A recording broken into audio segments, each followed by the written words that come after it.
Today I'm riding the DR Z4SM from Suzuki. The SM stands for supermoto, and it's the sort of road biased supermoto version of the new for 2025 DR Z4S, which itself was the sort of Euro friendly version of the DR Z400, which we haven't seen in the UK for years because it wasn't very Euro regulations friendly. I cannot wait to have a little blast around the lanes on it. So stick around and stay tuned, I'll tell you what I think of it.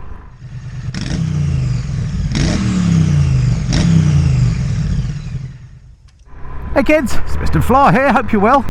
Welcome back to a bit of a grey South Buckinghamshire in the area of Great Missenden, where I'm out for my first ride on this, as I say, the Suzuki DRZ, as the Americans would say, 4SM. Supermotos are hilarious things, aren't they? They're just made for pure fun. I absolutely love them. Some say they are a bit of a one-trick pony. The only thing they are good for really is blasting around the lanes and having a hoon. But you know, a lot of my riding is blasting around the lanes and having a hoon, so suits me. Now, I used to have a Honda CRF300L, which is a sort of a beginner's off-road bike, if you like, a dual sport, as our American cousins would call them. And these DR Z4s are very much in that same vein. They're not sort of hairy, leery bikes.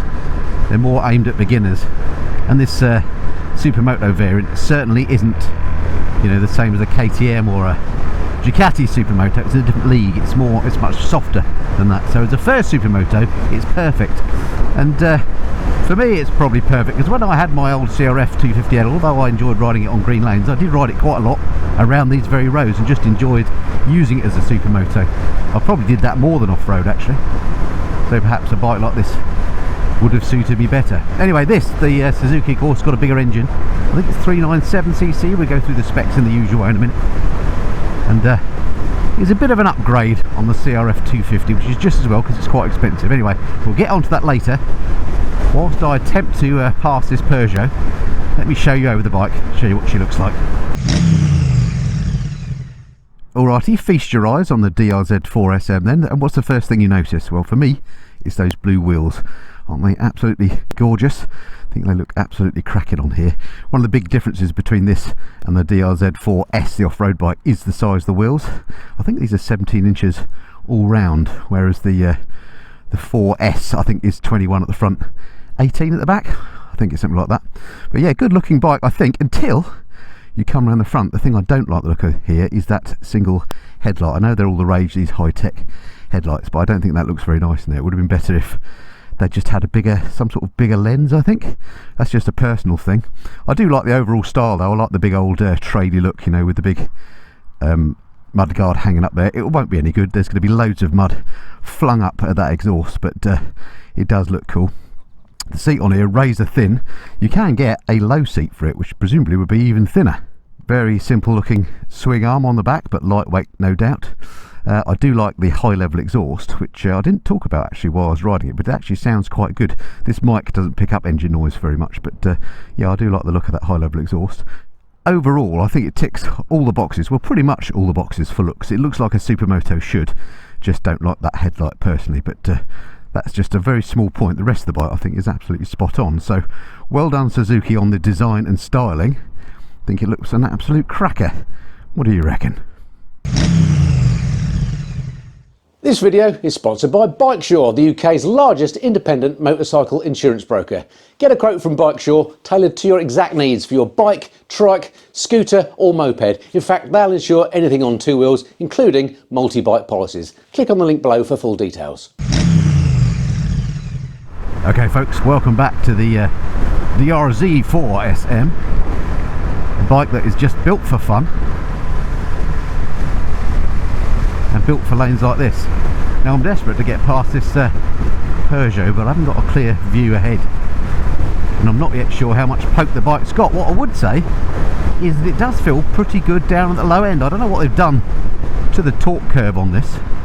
It puts out less than 40 brake horsepower, so it's not mega powerful, but it does have a bit of shove when you open the throttle at the bottom end here. Certainly below 60 miles an hour it feels like it wants to go. So that's really nice. Actually, there's cars ahead of this, so it's pointless overtaking. Yeah, it feels nice down here. It's only got 5 gears, so they've obviously spread the ratios through the box. I'm on 4th gear at the moment, and there's loads of shove there when I open it up. What I would say is there's quite a lot of vibrations through this very, very thin seat and through the handlebars. It is, of course, a single cylinder thumper, so you'd expect a bit of that. But yeah, if you don't like vibrations on a bike, steer clear. In terms of the overall comfort, the riding position is very nice. I'm sat dead upright. Feels exactly the same as the CRF300 now. In fact, the riding position is exactly like that. Wide handlebars, straight back. Feels like you're in an armchair. Nothing wrong with that at all, actually. Bit of gravel around here. This is my usual suspension handling road. Masses of travel on the suspension on here, so it eats these bumps up with aplomb. But I must say, when I apply the brakes, there's not as much suspension dive as I feared there might be.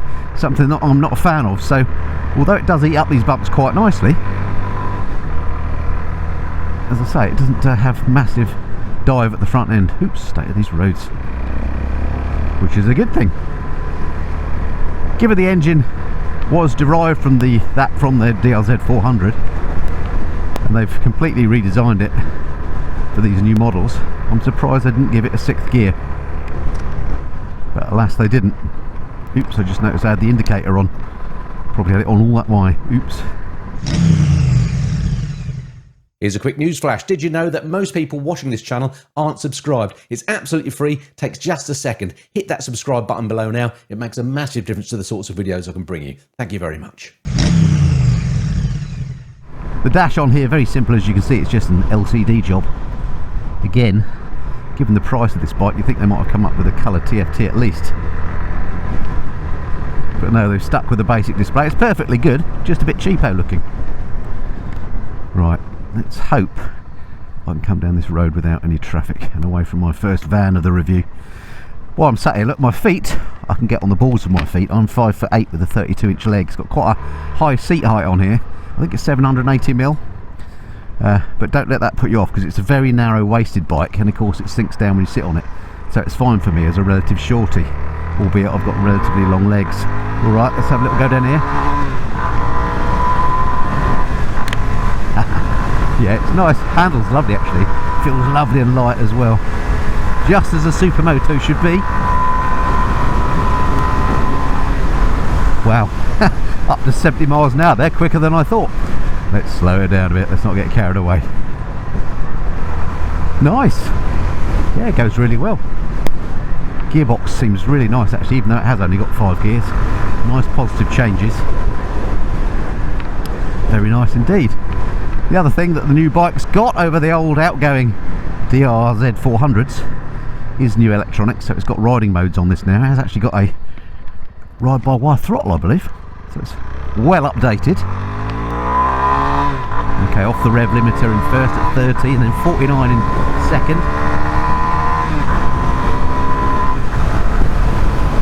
Yeah, loads of grunt, low down, which is what you need for a bike like this. Yeah, where was I? Yeah, gearbox seems really nice. I've not had any false neutrals, trouble finding neutral or anything like that. Dead easy to ride this. I've got it bang on. Alright, let's go through the specs and then we can talk a bit more about where this sits in the world. Okay, starting off as usual with that engine, which is a 398cc single cylinder thumper, puts out 38 PS and 37 Newton meters of torque. Brakes on the front are a 310mm disc, and it looks like it's got a 2-pot Nissin caliper.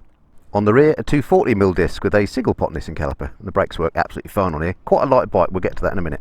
Suspension on the front, courtesy of these fully adjustable upside down KYB forks with 260mm of travel. And nestling in there at the rear is another KYB monoshock with 277mm of travel. The seat height on the bike is a whopping 890mm, but as I said earlier, it's not as bad as it sounds because the suspension does sink down a long way, and that seat being so thin means that you can get your feet on the deck pretty easily, and also it's got a very narrow sort of step over, so unless you're really short you probably won't have a problem on this, even though it sounds high. Suzuki say the curb mass is 154 kilograms, and I have to say it does feel lovely and light for that agile supermoto fun. Tank capacity is only 8.7 litres, that's less than 2 gallons, so I think you're going to be filling up quite frequently on this, even though it will be very frugal. Electronics wise, there are some changes of course on this new model. It's got switchable ABS with that ride-by-wire throttle, traction control with a special gravel mode, 3 riding modes. I've got this in the aggressive mode at the moment, and yeah, it's got I would not like to say a TFT, but sadly just this very simple LCD screen. The price of the bike, and this is sort of the elephant in the room, it comes in at the moment at £7,999, so 8,000 quid for this, whereas a Honda CRF300 is currently 5,899. Now I know it's a different machine, but it does show how expensive this is, relatively speaking, particularly when you think of some of the Chinese offerings available now. You can get, for example, the Vogue DS800 for £1,000 cheaper. I know it's a different sort of bike, but you get the point. Other things to note is that it comes on Dunlop Sportmax tyres, and colour wise you can get it in a bluish grey or this white. There are loads of accessories available, including a low seat, rear rack, handguards, big skid plate and so on. Check out the website for full details. Alright, welcome back aboard the DR Z4SM, which is a great bike. I really enjoy riding it today on these lanes, which are potholed and rutted and horrible. It eats it up a treat, which is exactly what these sort of bikes are for. I mean, as far as it being a road bike is concerned, and you know, riding distances on the road, then I can't really see terrible problems with it. I mean, you are of course in the elements, there's no fairing to speak of. There's this little bit here that sort of directs the air around you a little bit, but it's not turbulent air, so that's okay. In the higher rev range the vibes calm down a little bit, so that's alright. And I know that the bike will easily do 70 miles an hour, so you can hold its, you know, speed at high speed, although the revs are quite high at that point. But you know, for getting places, I think it'll be all right with those little caveats. The question is it worth the money when you can buy, for example, I mentioned earlier the Honda CRF300, which does pretty much everything this does for a lot less money. Similarly, now if you want to do the off-roading thing as well as on-road, then there are some pretty tasty Chinese mid-weight adventure bikes that does everything that this would do. Okay, they're not the supermotos, so I guess there's not too much that you can compare this with, but I don't know whether the market demands much in the way of supermotos. I don't know how they sell in the UK, and at this price we shall see how this sells. I suspect it won't sell that well, although it is fun for the purpose for which it was built. I mean, if you're a supermoto fan and you don't have one, or you think you might be a supermoto fan, you like your first one, this would be a great place to start. It looks great, it goes well, it's got bags of character. It's just a bit tasty on the price. Gosh, there's a lot of traffic about today, including a police car up there, so we'll keep it easy. Okay folks, shall we do some lugging about then? That's where I take my chosen bike to Great Missenden Road Station. Here we are, and we stick it in a parking space, of which there's usually loads free. Let's see what it's like to move the bike off the stand, move it around, see what the turning circle's like, and just get a feel for what the bike would be like to live with. Now this is a light bike at 154 kilograms, so I don't expect it to be particularly difficult to move around, but let's see what the turning circle's like. So come into the middle of one of these standard spots. Alright, before I do all that though, let me just show you the lights and so on this when the engine's running. Alright, so now sometimes these cameras can make funny things happen with the lights, but looking at it from here with my actual eyes, you can see that the indicators, or I can see indicators, are on all the time as running lights, and there's that sort of headlight that I don't much like the look of. Easy control, switch gears very basic on here, that's full beam, and yeah, that's pretty bright down there. So I'm sure it'll be fine. Not that I think you're going to be riding this much at night. Anyway, there she is. I love these blue wheels, absolutely lovely. Alright, let's see what she's like then to get off the stand and so on. It's quite a long stalky stand, it does go over quite a long way. However, it's a light bike, so it's easy enough to get off the stand. Alright, round we go then. Full lock. I can already tell this has got a really tight turning circle. And round we go. Stick it there. Bingo bongo. There we go. If we take a look at that, look, it's come from the middle of that space to the line on that one, which is well, very tight as bikes go. Let me get out of the way of this learner driver. We were all there once. Good luck to you, sir. Let's just, for completeness, while I'm in the car park, see what she's like. Slow speed control. The balance of the bike is lovely actually. Look, I'm doing well, indicated 2 miles an hour. And even though it's a tall, stalky bike, very, very easy to balance. Like it. Let me bring the clutch out. It's got the old Suzuki clutch thing where it sort of idles quite high to help not stall the bike. So there you are, look, it'll run at 6 miles an hour, albeit it's a bit jumpy, it being a single cylinder without your hand on it. Anyway, so yeah, slow speed control, dead easy. You could use this as a commuter and it'd be a right laugh. Yes, I know I'm going the wrong ways on the arrows. Calm down. So how would I summarise the pros and cons on this bike then after my first ride? Well, pros, very much like the looks of the bike, maybe with the exception of that headlight, but it looks like a supermoto should look. I love the blue rimmed wheels. The handling, it feels light, it feels agile, it feels fun, which is exactly what a supermoto should do, so I love that. Dislikes, I've mentioned the price quite a bit. It has got quite a few vibes on it. They're not terrible, I've ridden worse. It is a single cylinder bike, but they are there. I don't think you want to ride the bike for a long period of time. It's not a bike you're going to go touring on. It is just a quick blast sort of bike, because those vibes would get a bit fatiguing through the foot pegs. This seat, which is razor thin already, even after only riding it for half an hour or so, I can feel my backside going slightly numb. And the mirrors are a little bit blurred as a result of the vibes as well, so that's not so good. So I guess the question to really answer is, would I buy one? And I think the answer is no. Don't get me wrong, I do like it, but I think if you bought a Honda CRF300, you'd be just as happy. Okay, it's not a dedicated supermoto. You could put some smaller wheels on it perhaps. They used to make, didn't they, a supermoto version of the 250. I don't think they do that at the 300. But even with its knobbly tyres, you can hoon it about the roads in a similar manner to this. And yes, this has got a bit more go, it being a 400, but it's not that much more, to be honest. And given this is a couple of grand more expensive, why would you go there?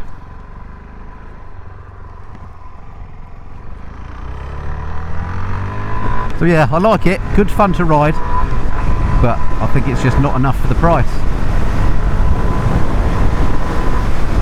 So sorry Suzuki, it's a thumbs down from me for the DR Z4SM.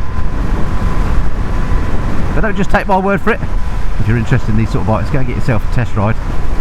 See what you think of it. Just my opinion, I'm no expert. It just depends what you like, doesn't it, and how deep your pockets are. There's no doubt it's good fun to rag around the lanes. I mean, when I say it's a thumbs down for me, don't get me wrong, I love the bike, it's great fun, I'd like to have one. It's just not worth 7 grand, I don't think, for the level of tech and so on that it's got, and what else you can buy for that money, albeit there aren't that many supermotos around. So that's what I mean by it's a thumbs down.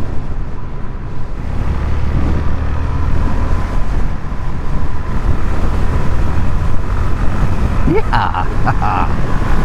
Alright, that's it for now. Hope you enjoyed that video. Look forward to speaking to you again soon. Until then, this has been the Missing and Flyer. Cheerio.